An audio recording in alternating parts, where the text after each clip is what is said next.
আসসালামু আলাইকুম প্রিয় শিক্ষার্থীবৃন্দ, আশা করি তোমরা সকলে ভালো আছো। আজকে আমরা আলোচনা করব নবম দশম শ্রেণীর বাংলা ব্যাকরণ বোর্ড বইয়ের পরিচ্ছেদ ৫ ধ্বনি ও বর্ণ এই অধ্যায়ের শেষে অনুশীলনী যে এমসিকিউ প্রশ্নগুলো আছে এগুলোর উত্তর আমরা সমাধান করার চেষ্টা করব।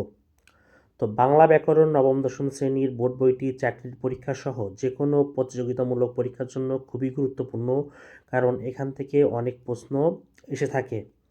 তো চলো শুরু করি। ১ নম্বরে বাংলায় মৌলিক স্বরধ্বনি কয়টি? তো আমরা জানি যে বাংলায় মৌলিক স্বরধ্বনি ৭টি। এটার উত্তর হচ্ছে ১-এর খ। ২ নম্বর প্রশ্ন, কোন ধ্বনিগুলো উচ্চারণের সময়ে মুখ গহ্বরে কোথাও বাধা পায় না? তো আমরা জানি স্বরধ্বনি উচ্চারণ করার সময় মুখ গহ্বরে কোথাও বাধা পায় না।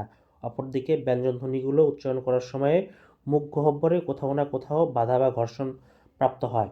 তো আমাদের সঠিক উত্তর হচ্ছে ২-এর ক, স্বরধ্বনি। ধ্বনির প্রতীককে বলা হয় বর্ণ। বর্ণ হচ্ছে ধ্বনির প্রতীক। তো এরপরে আমরা পরবর্তী প্রশ্নে চলে যাই।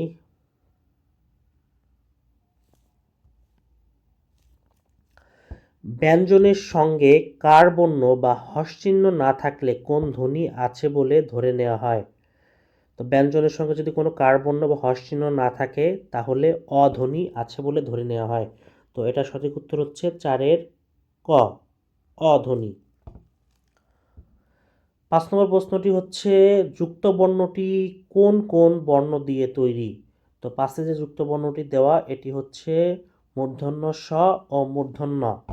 এই দুটি বর্ণ দিয়ে উপরের যুক্ত বর্ণটি তৈরি। তো ৫-এর সঠিক উত্তর হচ্ছে গ। স্বরবর্ণের সংক্ষিপ্ত রূপকে বলা হয় কার বর্ণ?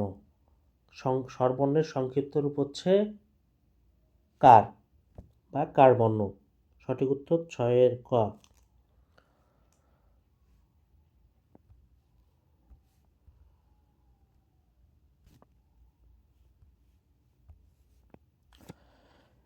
এরপরে আমরা ৭ নম্বরে দেখি ব্যঞ্জন বর্ণের বিকল্প রূপের নাম।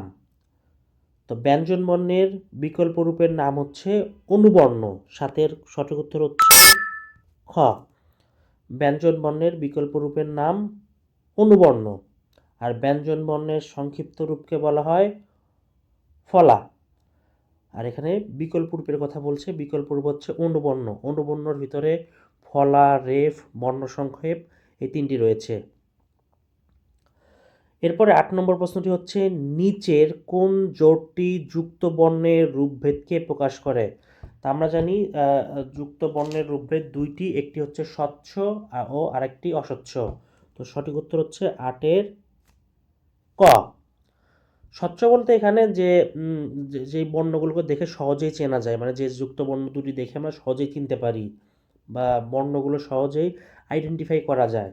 আর অস্বচ্ছ হচ্ছে যে যেই যুক্ত বর্ণগুলো দেখে আমরা সহজে ধরতে পারি না যে এইখানে কোন দুটি বর্ণ রয়েছে। তো ৯ নম্বর হচ্ছে বাংলা কার বর্ণের সংখ্যা। কার বর্ণ মানে স্বরবর্ণের সংক্ষিপ্ত রূপ যে কার রয়েছে, কার, আকার, রস্বীকার, যে কারগুলো রয়েছে এই কারগুলো টোটাল হচ্ছে 10টি। সঠিক উত্তর হচ্ছে ৯-এর খ। আর বাংলায় শেষ প্রশ্ন, এটা ১০ নম্বর, যে বাংলায় সংখ্যাবর্ণ কয়টি? বাংলায় সংখ্যাবর্ণ হচ্ছে 10টি।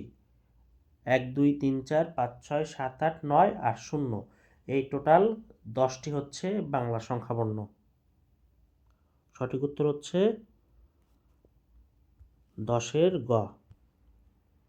১০ নম্বর হচ্ছে উত্তর ১০-এর গ, সংখ্যাবর্ণ 10টি।